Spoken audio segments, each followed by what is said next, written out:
Per formare la donna. Per formare la donna. Per formare la donna. Per formare la donna. Per formare la donna. Per formare la donna. Si domandavano i traduttori, com'è possibile prendere la metà di un uomo e Fare una donna, perché e che la donna è fatta di una metà dell'uomo raddoppiata? Pensate un po', era già scritto! Era scritto 3500 anni fa! Guardate bene, era scritto 3500 anni fa. Non sono sciocchezze, nei testi originali sono... Guardate bene. Poi è andato subito in America, ma ho avuto il tempo di studiare un po' con lui ed erano gli anni proprio successivi a questa scoperta.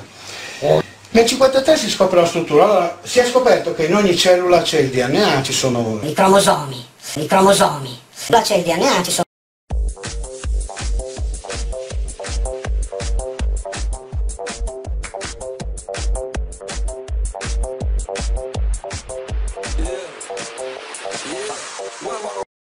impossibile la metà. La schifezza come